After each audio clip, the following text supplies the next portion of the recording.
student athletes during this time has been tremendous. I want to thank the community as well, Charlottesville community, university community. We've gotten a ton of support from our colleagues across the country. I even saw a shirt that a hashtag Hokies for Who's. So we've gotten tremendous support from our friends in Blacksburg, in the ACC, and across the country. We've gotten a lot of support from our fans as well. You know, we compete hard, and you know, this industry is very, very competitive. But our fans have been remarkable and shown tremendous support to Coach Elliott, to me, to our department, to our university, but especially to our student athletes. And that has been a source of comfort for them to see how much support there is out there. So thank you for being here today. You know, I would echo a lot of the comments that Ms. Carla just made. Extremely traumatic and hard time for our team, our program, our institution, our community, and just grateful to all of those who have reached out in support at all levels. My heart's hurting right now for, again, our university, our community, the team, the players, their families, the young men whose families have been impacted the most. That's where my thoughts are at this time. Trying to provide all the resources and support that I possibly can. You know, I have to acknowledge the strength of our players and our staff at this time in coming together to be able to work to process what is taking place. Just like many of you all and many of those that are very close to the situation, still in shock, trying to rationalize, but also find encouragement in community with those that have come out in support, and then also those internally who have banded together to try and figure out, you know, how we move forward after going through a situation like this. So again, just heartfelt sympathies go out to, you know, the players, their families, their communities. You know, I think beyond just our communities, but communities in other states have been impacted by the loss of three beautiful young human beings that had a unbelievable future ahead of them.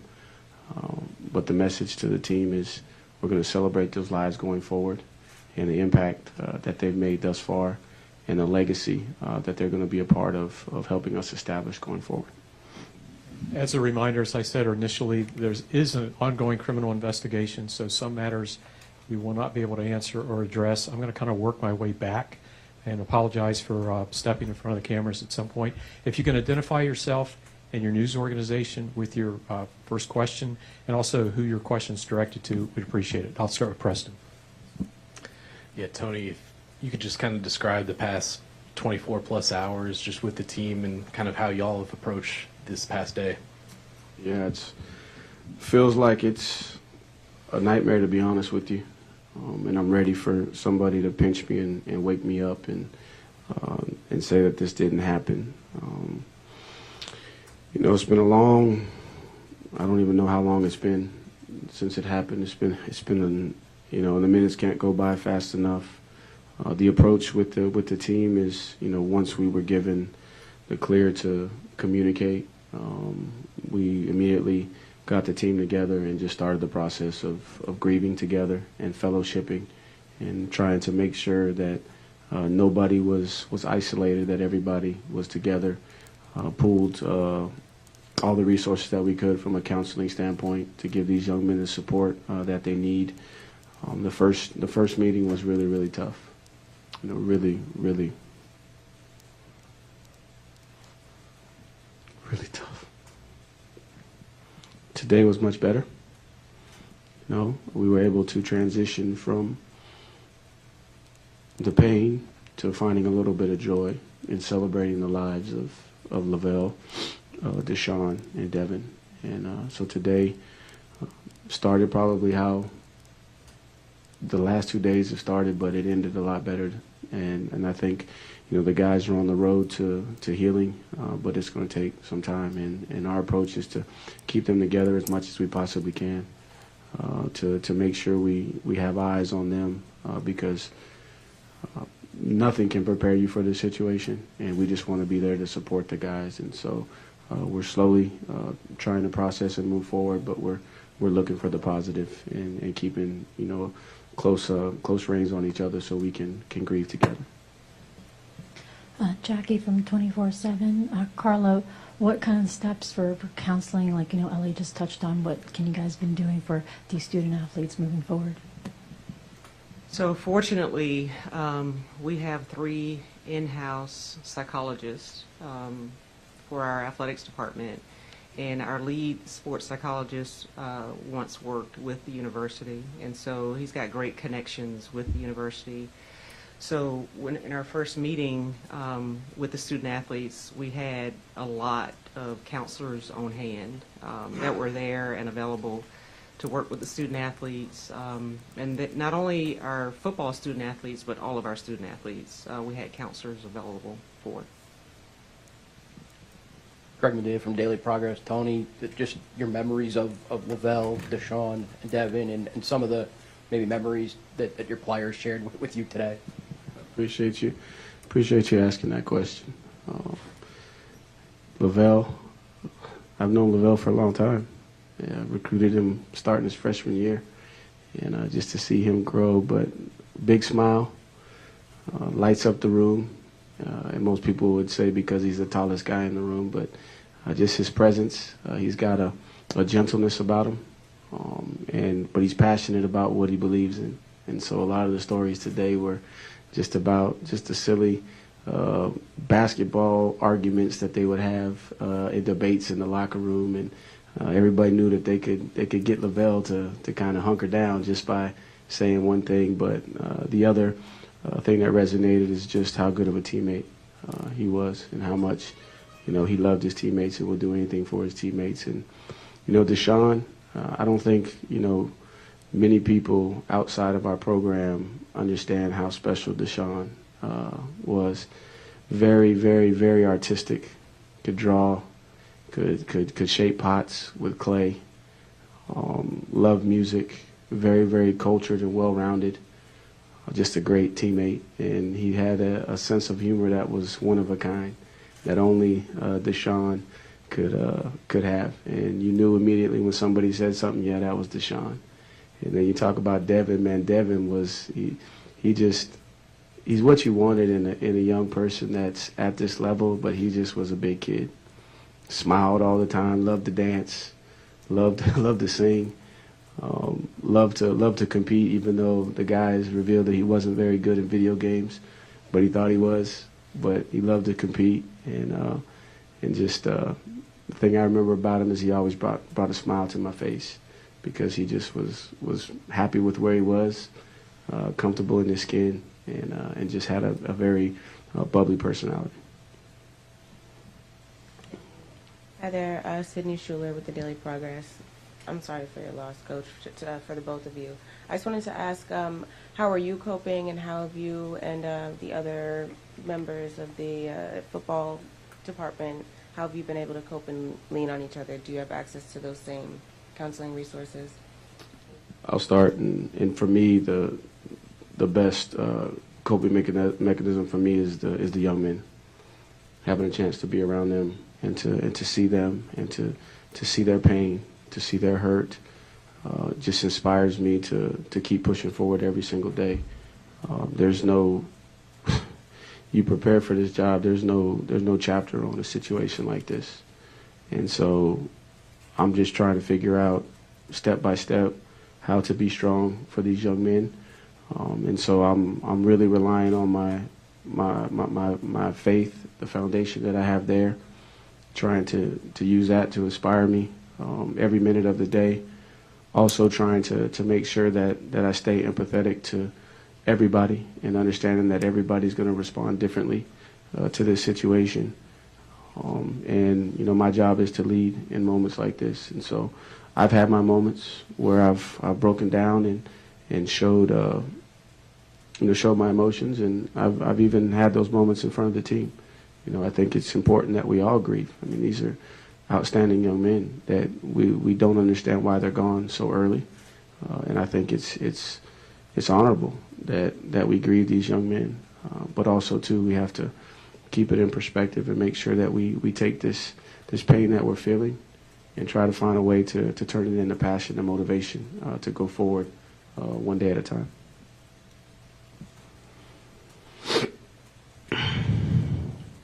Hank Kurz with AP. Tony, I know you've dealt with this before at Clemson, kind of a similar situation.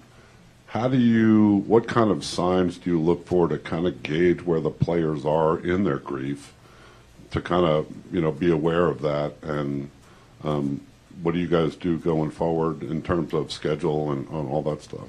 Yeah, so I think right now it's a little early to be trying to find, the signs. I think everyone is still in shock.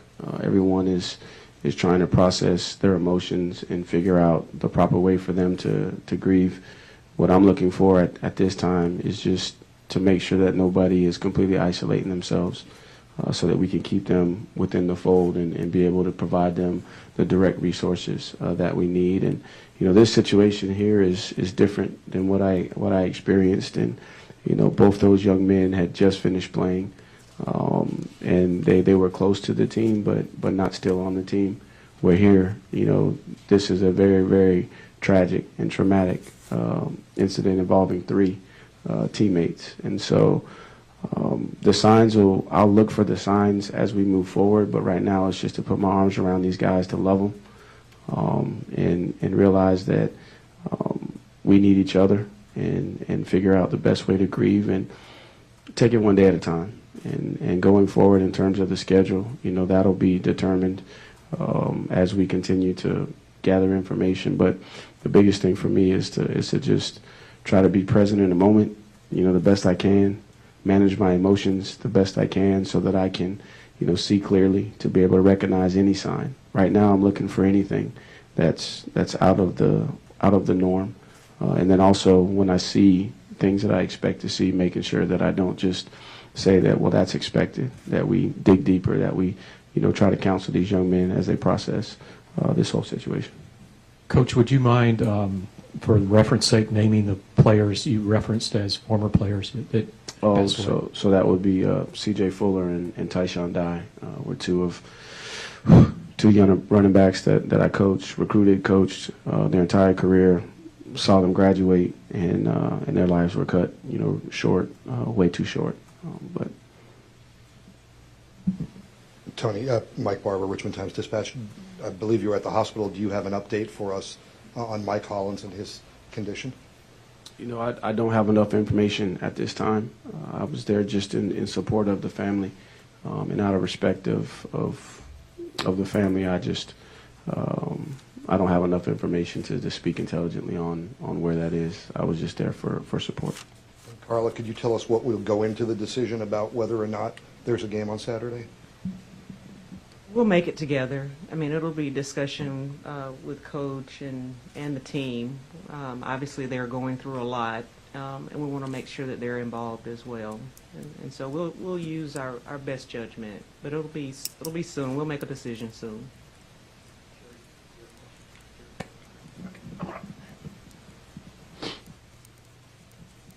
Hey, Tony, Gene Wong with the Washington Post. You mentioned, accepting the position as a coach. This is, not anything you would imagine as part of the job description. As a parent, though, and how do you address your family and about what's happened, and what do you tell them? That's tough.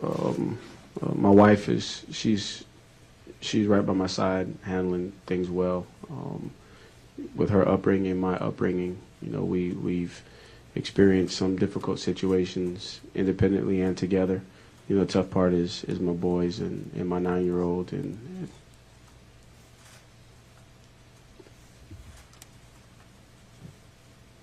he considers these guys his friend, and that's what's tough. And then every time see him hurt, I think about the 125 guys that I got, and that's how their moms see them. And so, we're taking it one day at a time, trying to teach a 9-year-old about the reality of life on a level that he can understand it. We're just, putting our arms around him, loving him, supporting him, and trying to teach him as much as he can comprehend. And my 7-year-old is not quite at the age yet where he fully can process what's going on. But he's probably doing the best of all of us. Ryan Nobles, NBC News. Again, sorry for both of your losses. I'm not sure who can answer this question specifically, whether or not it's you, Coach, or you, Ms. Williams, but can you speak to whether or not the hazing incident that the police department talked about yesterday had anything to do with the football program? I can speak to that. I'm not aware of anything related to that, and I don't have any details beyond that, but I'm not aware of anything related to that.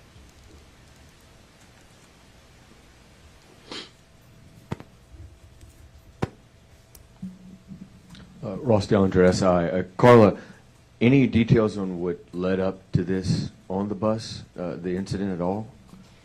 No, and really anything related to the investigation, I won't be able to speak to, so sorry. One more thing, the vigil last night, the thousands of students, curious if you guys saw videos or were there or saw pictures and what you made of that support. Yeah, and I meant to thank the students in my opening remarks. I was there, and with my son and his friend, it was amazing. It was remarkable to see all of those students out there supporting their classmates like that. Was healing, quite frankly, and and there were a lot of student athletes there from different sports. There were a lot of coaches there because everyone wants to support Coach Elliott and wants to support this team. And so for this university and its students to do something like that in the face of this difficulty was really healing. Yeah, Dan Wolkin, USA Today. Carla, since this happened yesterday, how much internally in the athletic department have you all gone back to try to research the accused killer and what role he might have played with the football program previously? We have really focused on our players and their families, and it's so shocking that you just want to love on our players. And so that's where we have spent our energies, that's where we've spent our time, and I think that's what we need to continue to do. So we haven't done that. We haven't done what you're asking. What we've done is try to focus on the families of the players who lost their lives, who were injured, and our current players.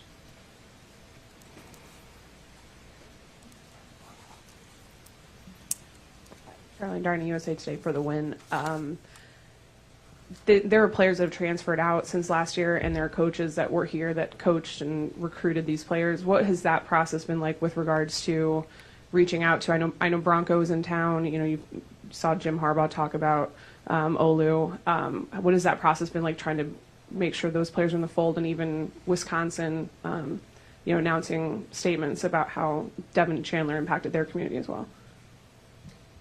Yeah, I think we've heard from people everywhere. I mean, it's so tragic, and I think everyone can really place themselves in our shoes. Coaches can place themselves in Coach Elliott's shoes. Athletic directors, administrators can do the same with me. So it's been. It hasn't been a matter of us reaching out to people. People have been reaching out to us, and I think that's helpful to all of us. It's great for me to hear from my colleagues, and I think it's good for our players to hear from their friends, their peers at other schools. I've heard them talk about that as well too. So in times of adversity, you just don't want to feel alone. And so I think all of our peers across the country have recognized that and reached out. Chris Rim, New York Times. Coach, did you talk to players, or have you thought about the game at all on Saturday? I know sometimes the situations, the playing can be a form of healing for players or coaches. Is that something you would feel comfortable doing, or think your players would feel comfortable going on the field?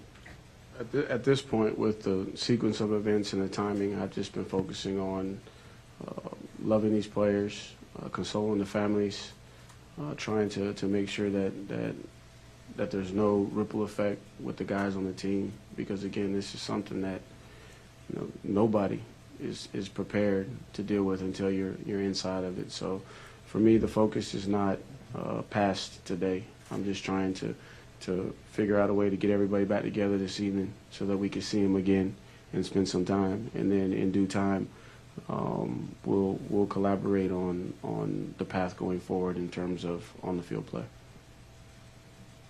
Heather Graff with ABC 7 News. Coach, I know you said you didn't want to talk about Mike Collins' condition, and we understand that, but was hoping you could tell us a little bit about him as well, and some of your memories with him and his impact on and off the field. So Mike, and I've said this publicly before, and his family is aware of this. I'm hard on Mike because Mike has a ton of potential, and what I've seen, out of him is a very workman mentality in engaging the discipline and the structure, which has resulted in improvements in his play down the stretch. But he's always got a smile on his face. He's very inquisitive. He's one of those guys that will ask you serious questions, and he'll tilt his head to the side and say, "Hey, coach, got a question." And but he's a guy that does what you ask him to do. He's got a big personality, and I think he's a young man that's fully invested in this institution, this program, and he's a guy that I've seen really start to kind of come into his own from a leadership standpoint. Thank you. Evan Lambert with News Nation. Thanks for doing this, and I'm sorry. Can you give us any insight into the suspected shooter's history on the team? When did he stop playing and why? And did he ever overlap with the victims on the team? I'll take that one. What I do know is that the young man was a student beginning in 2018 and was a walk-on for one semester with our football program. And I don't believe there was no overlap, and so I don't know if there was any interaction outside of the class. Hi, I'm Eva Serva with the Cavalier Daily. I'm just curious how students and faculty members and community members can support not just the football team, but the entire Virginia athletics community, all student athletes. We've been working with the university, in particular Robin Hadley with Student Affairs, and she's talking with student leaders about how we can honor our 3 student athletes moving forward and support the team. We've had several meetings with the university in this regard, so we'll continue to do those. But working through, as a student, working through the student leadership groups, that's where we're getting some information, some feedback from those groups as to how we can support the team moving forward.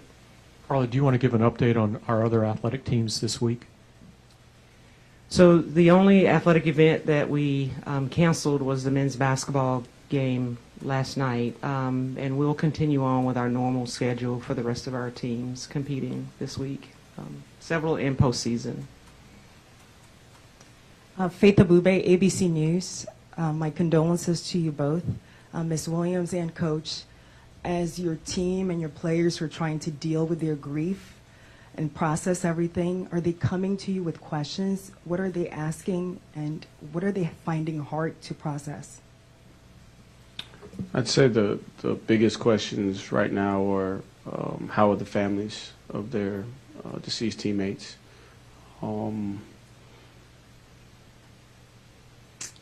They're really just trying to process everything that happened, and all the questions that I've gotten for the most part is, okay, Coach, how do we move forward? what's the next step in this process. I think you have a football team that is grieving, that is hurt, but that is also very self-aware that this situation is bigger than football, and it transcends football. They understand that football has an opportunity, right, to show its beauty. They understand that this institution and this community has an opportunity to show its beauty, through this tragedy. But their biggest questions are, how are the families, and when will we have an opportunity to possibly interact with the families? We're going to take 2 more questions. Mike, I'll come back up front. Coach and Carla, Olivia Jakewith with WRIC 8 News. I'm sorry, I'm not going to stand up here, but I just wanted to start by saying really my sincerest condolences to you both and to this entire community. Our heart all breaks for you. You talked about each of the players as individuals, both as players and people. Can you kind of describe the dynamic on your team amongst those players and the rest of their teammates prior to this incident? So, from a dynamic standpoint, Devin was the life. He was the life of the party. He always kept everybody entertained.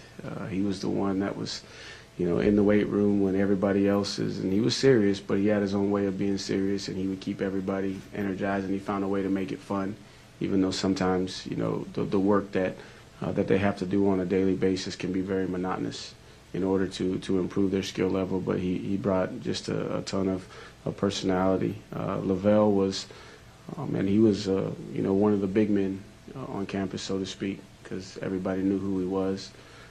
But he always, found a way to keep them entertained. But he also set the standard for what it's supposed to look like to work, in the way that he practiced, the way that he prepared, and then all the things that he did when the coaches may not have been present, that his teammates saw.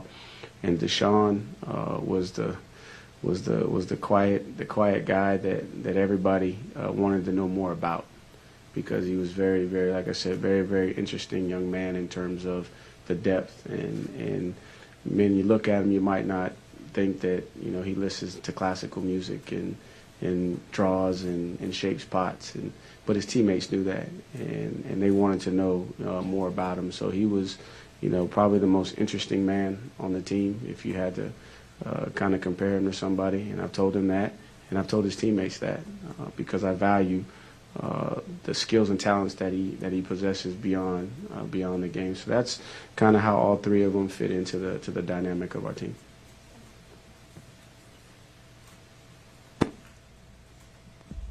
Tony, I understand there's a lot of logistical issues in this question, but if you've thought, Mike Barber from the Richmond Times-Dispatch, if you've thought about, do you want to take the team to these players' funerals? And Carla, if you could speak to what the NCAA rules are in regards to transportation paying for that kind of a trip. There are a ton of logistics associated with what you just asked, and my initial thoughts are to be sensitive of whatever the young men desire to do as it relates to their teammates. And per Carla's response from an NCAA standpoint, I won't stand in the way from that, because again, this is way bigger than football.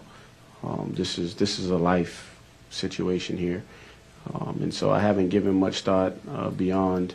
Okay, we don't even know those details at this time. So, but my initial thought is to support them in whatever they decide that they want to do, and support the families, because again, not only is this community impacted, but I think about the community in North Carolina, the community in Florida, and the community in South Carolina that are impacted by this tragic event. The rules are permissive, so we'll do whatever it takes that helps our players heal and support the families of our 3 players.